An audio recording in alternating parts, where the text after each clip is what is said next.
Hi friends, good morning to everyone. Today I am going to start 8 part of preposition. ये preposition का 8वां lecture है और इस lecture में हम लोग पढ़ने जा रहे हैं यूज ऑफ थ्रू, और ये भी एक इम्पोर्टेंट प्रीपोजिशन में से एक है।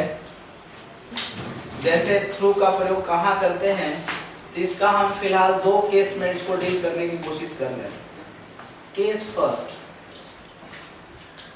जहाँ पे हम किसी मीडियम की बात करेंगे, जहाँ पे किसी हम माध्यम की बात करेंगे, तो वहाँ पे थ्रू का यूज होता है। अब जैसे बात करना, अगर ऐसे हम लिखना हो, जैसे कुछ क्वेश्चन इसको हम डील करने की कोशिश कर रहे हैं।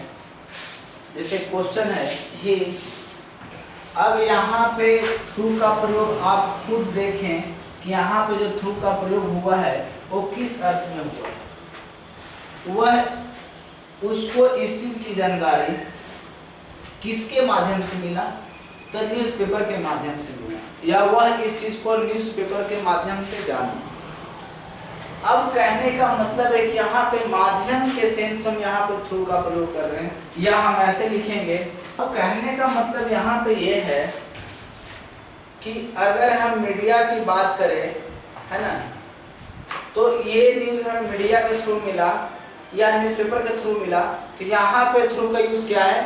हम जनरली यहाँ पे जो थ्रू का प्रयोग कर रहे हैं वो किसी माध्यम को लेकर हम प्रयोग कर रहे हैं, और जब भी किसी माध्यम के अर्थ में हमें बताना हो तो वहाँ पे थ्रू का यूज फ्रीक्वेंटली हम कर सकते हैं। क्लियर है? तो इसका जो मेन यूज होता है वो इस सेंस में होता है। ये था इसका नॉर्मल यूज, लेकिन इसका जो मेन यूज माना जाता है वो इस सेंस में माना जाता है जब थ्रू का प्रयोग हम किसके अर्थ में करते हैं, from one side to another side, from one side to another side. ये इसका सबसे इंपॉर्टेंट यूज माना जाता है। ये जो इसका यूज मैं बताया, ये भी यूज है। एक दूसरा यूज ये है, मतलब जब एक ओर से दूसरी ओर, या you can say also in Hindi, Hindi में आप कह सकते हैं इस पार से उस पार या आर पार। जब इस सेंस में मुझे कोई सेंटेंस को यूज करना होगा तो वहां पे थ्रू का यूज फ्रीक्वेंटली हो सकता है। जैसे हम यहाँ पे 2 क्वेश्चन लिखते हैं। फर्स्ट क्वेश्चन ये है, अब ये यहाँ पे 3 क्वेश्चन है, फर्स्ट, सेकंड, थर्ड। अब इन तीनों क्वेश्चन को पहले आप देखें क्या इसमें सीखना है। You can see dash the glass. अब मान लें कि जो ग्लास होता है वो जनरली क्या होता है, ट्रांसपेरेंट होता है। मान लीजिए ग्लास है, और ग्लास क्या होता है, ट्रांसपेरेंट होता है। ट्रांसपेरेंट का मतलब क्या होता है, पारदर्शी होता है। ठीक है? अगर एक ग्लास में, सपोज यहाँ शीशे का एक ग्लास है और मुझे इस पार से उस पार देखना है, तो शीशे के थ्रू देख सकते हैं। या आप कह सकते हैं जो चश्मा पहनते हैं, स्पेक्टेकल्स, तो चश्मा में जो ग्लास लगा होता है उस ग्लास के माध्यम से हम इस ओर से उस ओर देख सकते हैं, है ना। एक ट्रांसपेरेंट होता है, इधर से उधर दिखता है सारी चीजें। तो कहने का मतलब जो हम इसके अंदर देखेंगे, तो सपोज यहाँ से हम देखेंगे तो ये ऐसे होकर इधर से बाहर निकलेगा, तो ये इसके माध्यम से होकर निकलेगा ना, मीडियम से होकर निकलेगा। तो यहाँ पे हम थ्रू का प्रयोग करेंगे। हम कह सकते हैं, जैसे दोबारा अगर इसको समझना दोबारा हम बता रहे हैं, you can see dash the glass. तो ग्लास ट्रांसपेरेंट होता है। जब हम देखेंगे तो हमारी निगाहें इस पार से उस पार जाएगी, तो किससे होकर जाएगी, ग्लास के थ्रू होकर जाएगी, ग्लास से गुजर कर जाएगी। तो यहाँ पे हम थ्रू का प्रयोग करेंगे। जैसे दूसरा क्वेश्चन है, you can see dash the mirror. हम मान ले सपोज यहाँ पे एक मिरर है ना, ये मिरर है। तो मिरर में क्या होता है कि उसके बैक साइड में एक कोटेड किया होता है ना, सिल्वर कोटिंग होता है। क्लियर है? अब हम मिरर में देखेंगे तो क्या मिरर से उस पार हम देख सकते हैं, यही चीज हमें रिफ्लेक्ट होकर दिखाई देगी। तो जब इस पे हम मिरर पे देखेंगे और मिरर से रिफ्लेक्ट हमें दिखेगा, मिरर के बाद हमारी निगाहें नहीं जाएगी, और ट्रांसपेरेंट ये नहीं होता है, तो यहाँ पे इन का हम यूज करेंगे। लेकिन ग्लास से हम क्या इस पार से उस पार देख सकते हैं, तो वहां पे थ्रू का प्रयोग करेंगे। लेकिन मिरर के केस में ऐसा नहीं होता, तो यहाँ पे हम इन का यूज करेंगे। You can C in the mirror, you can C through the glass. अब हम ये क्वेश्चन या बेगर गोज डैश द मार्केट। अब यहाँ पे ध्यान दें, सपोज हम मान लें इस तरह से एक सड़क है, इधर भी मार्केट है और इधर भी मार्केट है।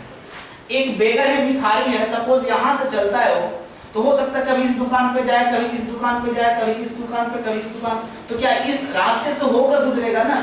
तो जब भी कोई मीडियम से होकर गुजरता है तो वहां पे किसका यूज करते हैं, थ्रू का प्रयोग करते हैं। तो आपको यहाँ पे कॉन्सेप्ट रटना नहीं है, केवल उसको समझना है कि हम किस वे में यहाँ पे यूज कर रहे हैं। अच्छा, कुछ लोग ऐसे यहाँ पे क्रॉस का यूज नहीं हो सकता है, तो आप ध्यान दें, क्रॉस का यूज हम इस पार से उस पार करते तो हैं, लेकिन उसमें मीडियम की जरूरत नहीं पड़ती है। सपोज ये रोड है, मुझे यहाँ से इधर जाना है, तो इस रोड से होकर गुजरेंगे। मुझे इस साइड से इस साइड जाना है, तो क्या बोलते हैं ना, रोड क्रॉस कर रहे हैं, तो यहाँ पे क्रॉस का यूज होगा, यहाँ पे थ्रू का यूज होगा। तो आपको इस सेंस में देखना होगा। अब मान ले कि यहाँ पे एक तरह से ये ट्रेन है और ये यहाँ पे क्या टनल है, जिसको हम फाटक बोलते हैं। सपोज जो ट्रेन यहाँ से गुजरती तो ऐसे गुजरती है ना, इससे होकर गुजरती है, तो यहाँ पे थ्रू का हम प्रयोग करते हैं। तो आप वहां पे देखें किस सेंस में क्या प्रयोग करना है। जैसे एक क्वेश्चन और है, क्वेश्चन नंबर 4 यहाँ पे लिख रहे हैं, अ लायन, या इसी क्वेश्चन को हम ऐसे लिखते हैं, a man the road, a man dash the road. अब यहां पे मुझे यूज करना है, ऑप्शन दिया है क्रॉस या थ्रू, तो यहां पे किसका यूज करेंगे। A man through the road तो नहीं होगा, या a man cross the road होगा। एक व्यक्ति रोड को क्रॉस करता है, ये प्रीपोजिशन नहीं होता है। अगर इसके पहले ए लगा होता तभी ये प्रीपोजिशन होता है। जनरली हम स्पोकन में बोलते हैं क्रॉस या क्रॉसिंग करना, तो ए क्रॉस प्रीपोजिशन होता है, लेकिन क्रॉस प्रीपोजिशन नहीं होता है। इसलिए यहाँ पे आप ए क्रॉस का यूज करेंगे, अक्रॉस द रोड। लेकिन यहाँ पे थ्रू का यूज नहीं होगा, क्योंकि रोड को क्या कर रहा है, क्रॉस कर रहा है। तो ये छोटी छोटी चीजें हैं, आपको यहाँ पे ध्यान रखना होगा। अगर आप इस चीज को ध्यान रखें तो बिल्कुल इजीली प्रीपोजिशन को आप प्रयोग कर सकते हैं। क्लियर है। तो फर्स्ट हम थ्रू का प्रयोग क्या देखें कि वो किसी माध्यम को शो करने के लिए, किसी मीडियम को शो करने के लिए प्रयोग किया जाता है। और दूसरा हम क्या देखें, एक साइड से दूसरी साइड अगर हम देखना होगा या जाना होगा, किसी माध्यम से गुजरना होगा, तो वहां पर हम थ्रू का प्रयोग करें। एक क्वेश्चन, एक थ्रू का यहाँ पे सेकेंड यूज पढ़ते हैं, use of after.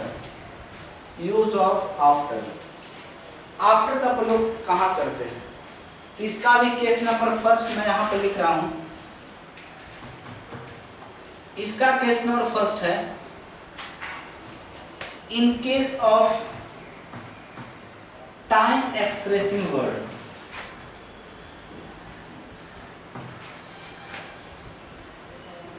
Time expressing word मतलब जहां पे समय को दर्शाने वाले शब्द होंगे, तो वहां पे भी हम किसका आफ्टर का प्रयोग करेंगे।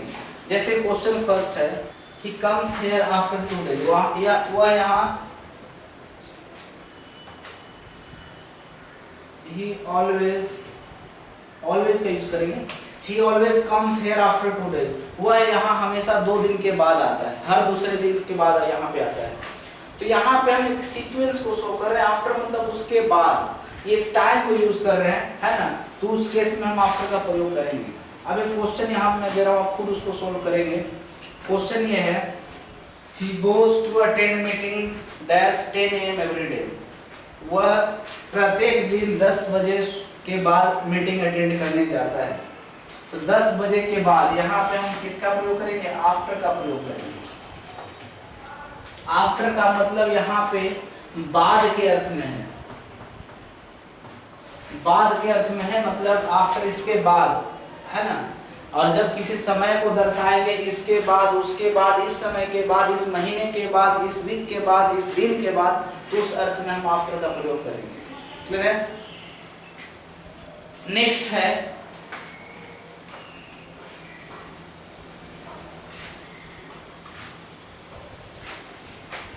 आफ्टर के केस में एक सेकेंड केस होता है, सेकेंड केस है, आफ्टर का यूज इस सेंस में भी करते हैं, इन स्पाइट ऑफ या डिस्पाइट या आफ्टर ऑल। ये तीनों का मतलब होता है कि बावजूद, क्लियर। लेकिन ध्यान इस बात में देना है, इन स्पाइट ऑफ का प्रयोग वहां करते हैं जहां पे सेंस पॉजिटिव हो, डिस्पाइट का यूज वहां करते हैं जहां पे सेंस नेगेटिव हो, और जहां पे सेंस नेगेटिव और पॉजिटिव दोनों होता है वहां पे हम आफ्टर ऑल का प्रयोग करते हैं। जैसे क्वेश्चन में देखिए, जैसे क्वेश्चन है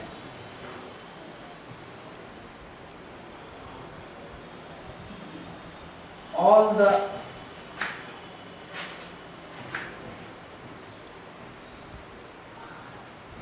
problems he got a chance। यहाँ पे फिलअप द ब्लैंक्स है, इन तीनों में से कोई एक आपको फिलअप करना है। ऑल द प्रॉब्लम्स, तमाम बाधाओं के बावजूद ही गोट अ चांस, उसने बाजी मार ली। तो यहाँ पे उसने बाजी मार ली, ही गोट अ चांस, ये क्या कौन सा सेंस शो कर रहा है, पॉजिटिव या नेगेटिव? तो यहाँ पे ये पॉजिटिव सेंस शो कर रहा है, और पॉजिटिव सेंस हम क्या यूज करते हैं, इन स्पाइट ऑफ। तो यहाँ पे क्या लिखें, इन spite of all the hurdles, तमाम बाधाओं के बावजूद, इन स्पाइट ऑफ का मतलब के बावजूद, in spite of all the problems he got a chance, तमाम बाधाओं के बावजूद उसने बाजी मार ली। तो कहने का मतलब इसके रिजल्टेंट पे डिपेंड करता है। रिजल्टेंट अगर निगेटिव होगा तो यहाँ पे डिस्पाइट का प्रयोग करेंगे, अगर रिजल्टेंट इसका पॉजिटिव होगा तो इन स्पाइट ऑफ का यूज करें। अगर समझ में नहीं आता तो यहाँ पे आफ्टर ऑल का भी प्रयोग कर सकते हैं, because after all shows positive and negative both cases, दोनों को शो करता है।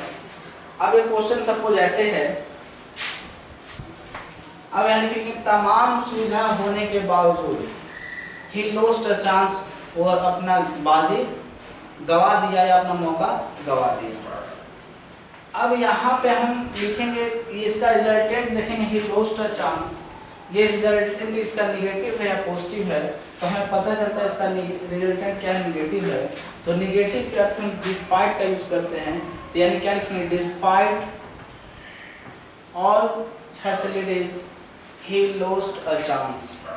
अगर सपोज इन दोनों की जगह अगर आफ्टर ऑल का प्रयोग करना पड़े तो कोई प्रॉब्लम नहीं है, क्योंकि पॉजिटिव निगेटिव दोनों को शो करता है। क्लियर है? तो आपको इतना ध्यान रखना है कि जब पॉजिटिव होगा तो इन स्पाइट ऑफ का, जब नेगेटिव होगा तो डिस्पाइट का, जब दोनों होगा तो आफ्टर ऑल का प्रयोग करेंगे।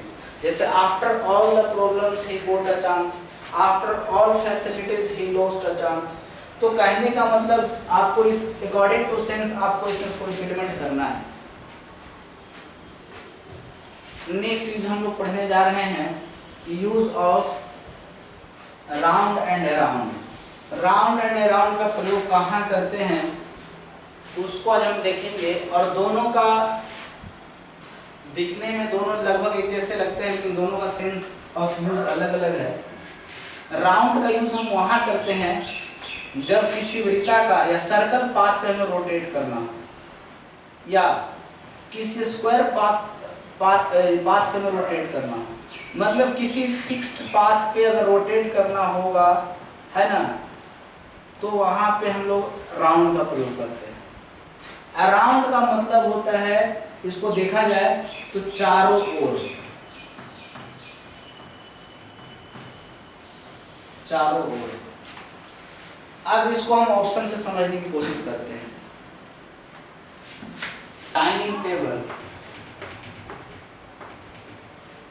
अब ये क्वेश्चन है, इसको आप ध्यान से देखें। We are sitting desk the dining table. मान लें कि किसी घर में डाइनिंग टेबल इस तरीके से होता है,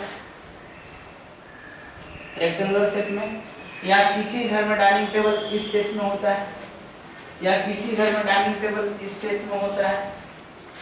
तो जब कोई व्यक्ति बैठेगा या तो इधर से बैठेगा, इधर इधर इधर इधर, मतलब फिक्स्ड पाथ में बैठेगा, या इस पाथ में बैठेगा, या इस पाथ में बैठेगा, तो किसी फिक्स्ड पाथ पे ही बैठेगा ना वो, है ना। या तो सर्कल में, या तो रेक्टेंगुलर में, या तो स्क्वायर में, है ना।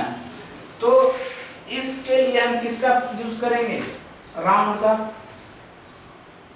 लेकिन अगर यही चीज अगर ऐसे दिया हो, the children are playing dash the park, अगर ऐसे question, the children are playing dash the park, बच्चे पार्क के चारों तरफ खेल रहे हैं, चारों ओर खेल रहे हैं। सपोज मान ले पार्क का कोई फिक्स तो नहीं रहता है, पार्क कहीं पे ऐसे भी होता है, कहीं पे स्क्वायर में भी होता है, कहीं पे अंडाकार शेप में भी होता है। तो कोई जरूरी है कि बच्चे इसी शेप में खेलते रहेंगे, या कोई जरूरी बच्चे केवल चारों तरफ ही खेलेंगे? बच्चे इधर भी खेल सकते हैं, इधर भी किसी भी डायरेक्शन में खेल सकते हैं, चारों ओर खेल सकते हैं। तो इस केस में हम राउंड का प्रयोग करें या राउंड का? तो यहाँ पे हम किसका प्रयोग करेंगे? अराउंड का। इसलिए क्योंकि अराउंड का मतलब क्या होता है? चारों तरफ या चारों ओर, मतलब बच्चे पार्क के चारों ओर खेल रहे हैं। अब कुछ क्वेश्चन ऐसे दे दिया जाएगा, पार्क, वह प्रत्येक दिन सुबह सुबह इस सर्कल पाथ से घूमता है। अब मान ले सर्कल पाथ की बात कर रहा है, तो कोई व्यक्ति अगर सर्कल पाथ पे पर डे रोटेट करता हो, घूमता हो, तो सर्कल पाथ पे जब घूमेगा तो यहाँ किसका यूज करेंगे? हम राउंड का प्रयोग करेंगे। अब जैसे एक क्वेश्चन और हम ऐसे लिखेंगे, वी आर सिटिंग। अब सपोज मान लें कि यहाँ पे दो ऑप्शन दिया हो, राउंड का और अराउंड का, बाकी हम किसी ऑप्शन की बात नहीं करें, केवल दो ऑप्शन की बात करें, राउंड है राउंड।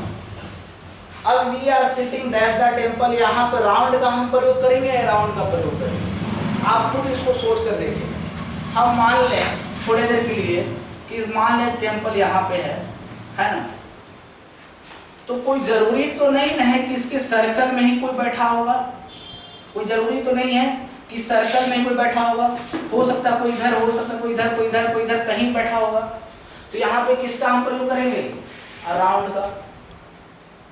तो आई थिंक आपको समझ में आ रहा होगा कि किस केस में हम राउंड का प्रयोग करें और किस केस में हम अराउंड का प्रयोग करें, आपको समझ में आ रहा होगा।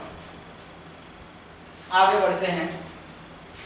The earth moves dash the sun. अब यहाँ पे कहता है कि the earth moves dash the sun, तो जो पृथ्वी है सूर्य के चारों ओर चक्कर लगाती है, तो इसका कोई फिक्स्ड पाथ होता है, और जब कोई फिक्स्ड पाथ पे घूर्णन करेगा, रोटेशन करेगा, तो वहां पे किसका यूज करेंगे हम? राउंड का, राउंड द सन। ठीक है। या सम टाइम ऐसे भी क्वेश्चन दिया रहता है, the earth revolves dash the sun, तो यहां पे भी राउंड का ही हम प्रयोग करेंगे। रिवॉल्व हो जाए या मूव्स, दोनों का मतलब घूर्णन करना ही होता है। अब क्वेश्चन यहां पे इस तरह से दे, सपोज एग्जामिनर क्वेश्चन ऐसे दिया हो, द प्लूटो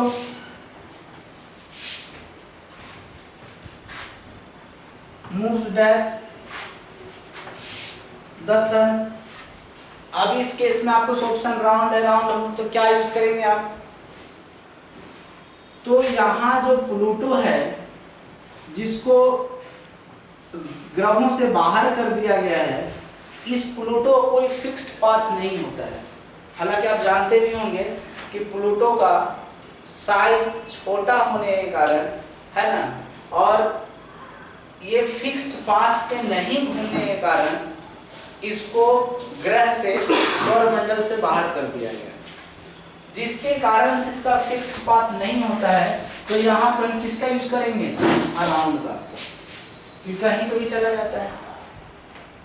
फिक्स्ड पाथ का मतलब कैसा भी है, रेक्टेंगुलर हो, स्क्वायर हो, सर्कल हो, चलेगा, लेकिन आपको ध्यान देना चाहिए कि फिक्स्ड पाथ है तो राउंड का, और चारों तरफ के अर्थ में तो राउंड का। एक कॉन्सेप्ट और बचा हुआ है, सेकंड केस, अराउंड का प्रयोग सम टाइम हम लगभग के केस में भी करते हैं, लगभग के अर्थ में भी करते हैं। किसका? अराउंड का। अगर हम ऐसे लिखेंगे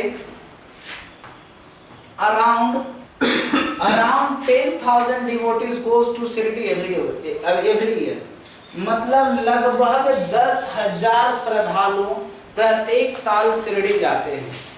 तो यहाँ पे अराउंड का प्रयोग किस अर्थ में हुआ है? लगभग के अर्थ में हुआ है। और जहां पे अराउंड का प्रयोग लगभग के अर्थ में होता है ना, जहां पे अराउंड का प्रयोग लगभग के अर्थ में होता है तो वहां पे इसका अप्रोक्सीमेशन देखा जाता है। जैसे कहने का मतलब अबाउट का मतलब भी लगभग होता है, अराउंड का मतलब भी लगभग होता है ना, अप्रोक्स का मतलब भी लगभग होता है।